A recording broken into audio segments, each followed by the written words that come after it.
In this video we'll have a couple of objectives. The first objective is to look at the derivatives of the other trig functions. We do know that the derivative of sine is cosine and the derivative of cosine is negative sine. So let's first start by looking at the derivative of tangent x. To help us with this, we're going to rewrite this as a quotient. We're going to rewrite tangent as sine over cosine. We've been working with the quotient rule for derivatives, and that's going to help us with this work as well. Okay, so consider y equals sine x divided by cosine x, or tangent. Applying the quotient rule,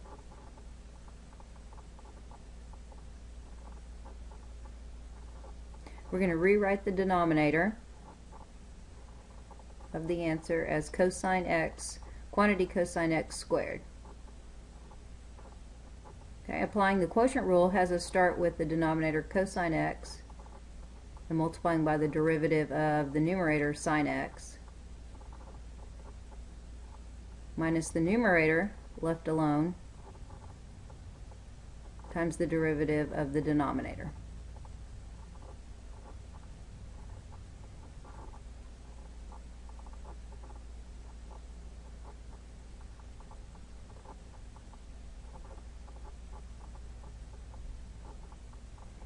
So in the numerator we have the cosine of x times the derivative of the sine, which is cosine,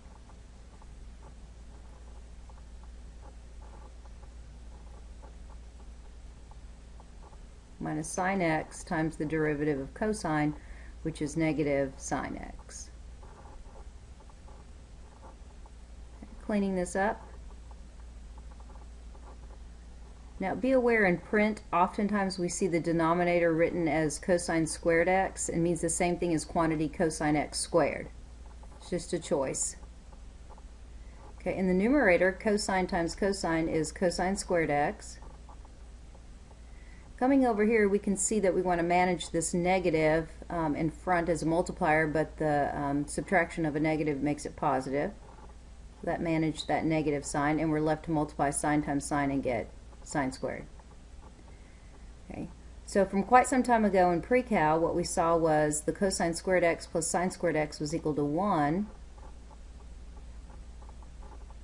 over cosine squared x.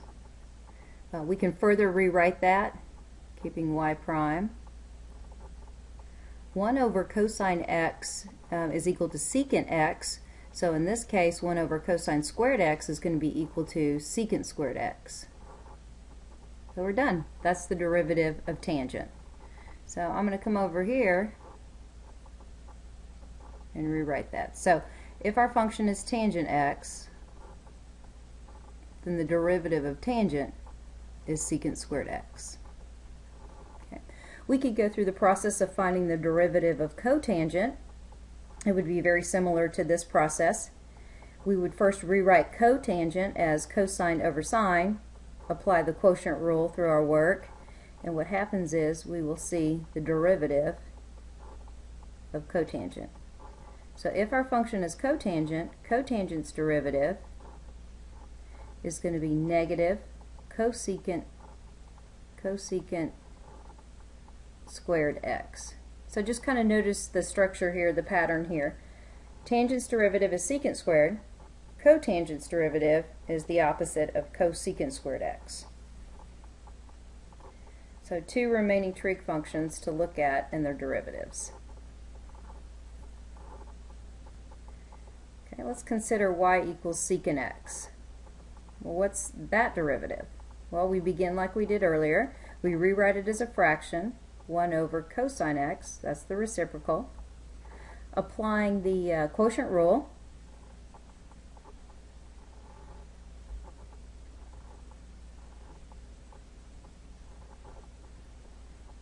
we begin the numerator with the denominator times the derivative of the numerator minus the numerator times the derivative of the denominator.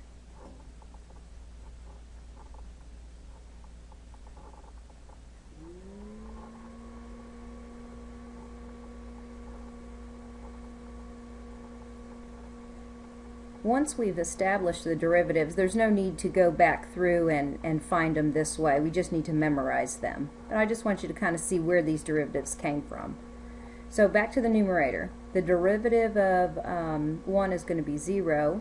So we're going to have cosine x times 0, which that term will result in 0. And then the derivative of cosine is negative sine x. So a little more cleanup here.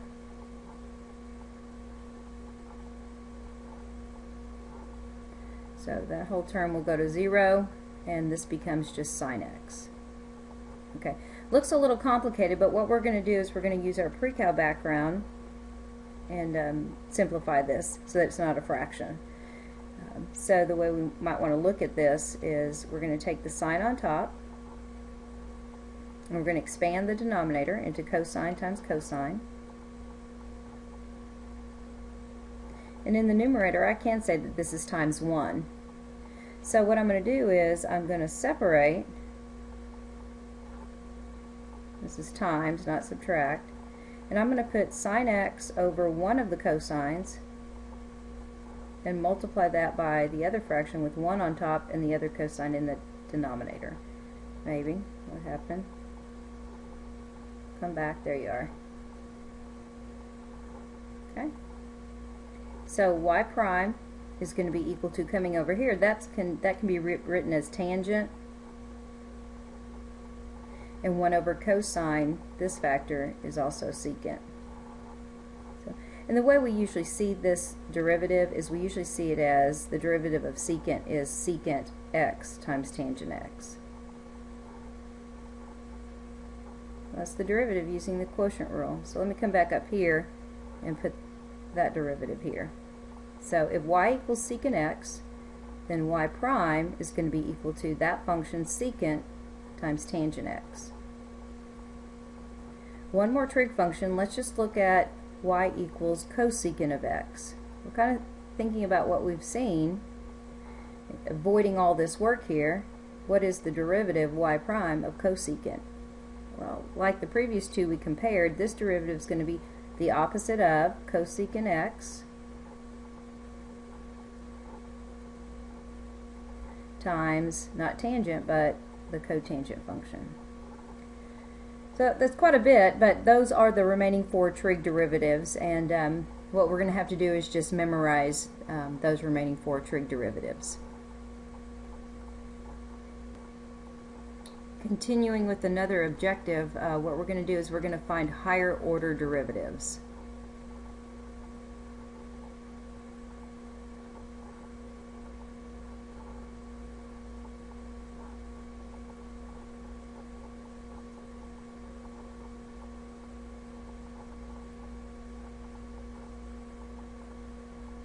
For example, if you're given y prime equals 6x squared minus 2x plus 1, and you're asked to find y double prime, okay, that just means start with y prime and differentiate it. So y double prime would be 12x minus 2.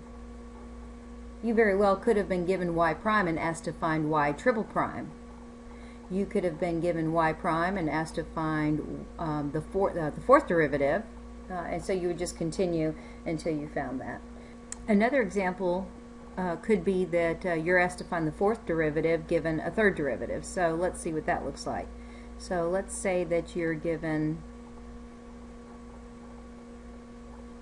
the third derivative, and perhaps it's 7 sine x. And you're asked to find the fourth derivative. What happens with notation is they're going to run out of room for all the prime symbols, so what you'll see is after the third derivative, you'll see a numeric representation of the derivative they want you to find. So up here I have a 4.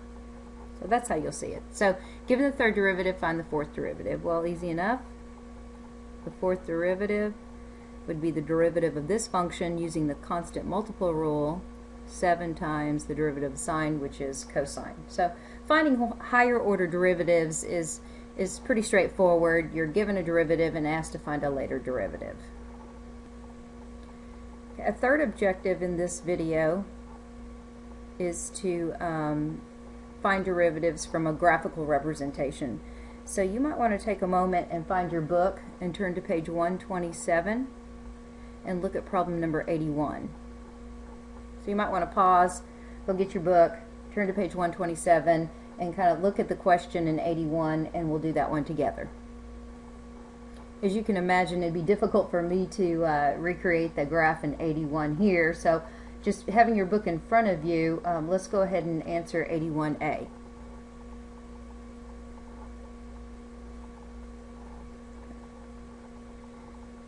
We're asked to find P prime at 1. Okay, well, when we notice what's given to us, we see that P of x is equal to a product. So we're going to start there. So P of x is equal to the product f of x times g of x. So what they're wanting us to do is find the derivative and then evaluate that derivative at 1 using the graph. So let's go ahead and first apply the product rule. So using this generic notation in the product rule, we see that it's f of x times g prime of x plus g of x times f prime of x. Okay, so first calculate the derivative. Next, evaluate at 1. So in this equation, I'm going to replace every x with 1.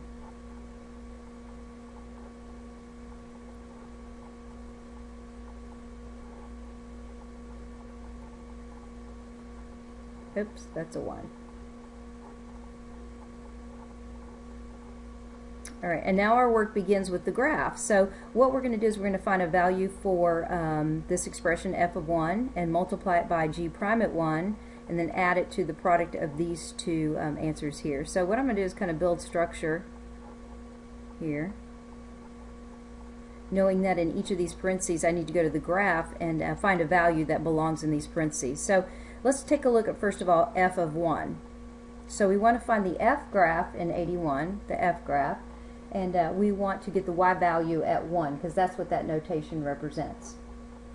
If you look at the graph, you see that the darker solid graph is the f graph. So I'm going to locate an x-coordinate of 1 along the x-axis, and then I'm going to look up and I'm going to go all the way up to the graph, and it appears that the functional value on the f graph at 1 is, it looks like 6. So that's what belongs here. Okay, so what does this mean? Well, it means what's the slope on g at 1? So we've got to go find the g graph at x equals 1 and then find the slope there. So finding 1 along the x-axis, traveling up until I get to the graph of g. I don't want the y value, I want the slope. So if we counted the slope there, you could go from endpoint to endpoint, just doing rise over run, or look for where the graph crosses at what we call lattice points. And so you're looking at the graph, you go up to g at 1, and it appears that to count the slope, I'm going to drop 1 and travel to the right 2. So that looks to me like that's a slope of -1/2 of that linear piece. Okay, moving over here, we want the y value on g at 1. So at 1, the y value on g appears to be 4. And then we want the slope on f at 1. So go to where x equals 1, go up to the f graph, and now count the slope, the rise over run. It appears from one lattice point to the other. It looks like I'm rising 2 and running 2. So it appears that the slope may be 1. Okay, performing the calculations, we'll have the value of p prime at 1. So -3 plus 4, p prime of 1 is 1. Okay, 81b is here. We're going to find q prime of 4. Well, before I can find that, I need to find the derivative of q. Q was identified to us as a quotient. So applying the quotient rule,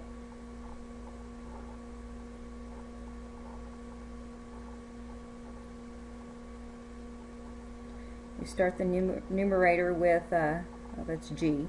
That's a g. G of x times the derivative of the numerator etc.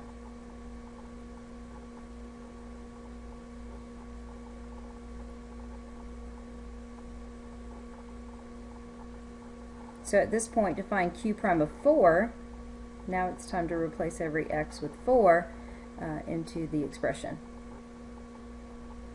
Okay, again, it's here, just looking at the time here and how I need to get this in here. So we found the derivative using the quotient rule. I plugged in 4 for every x. Okay, so now I'm going to come up over here, okay, and I'm going to actually calculate the value. That's a prime. So thinking about using the graph again, we're going to find the value of g at 4, the y value of g at 4, and we'll put that here. We'll find the slope on f at 4, and we'll subtract the product of the functional value on f at 4 and the slope on g at 4, and then we'll find the y value on g at 4, and we'll square that.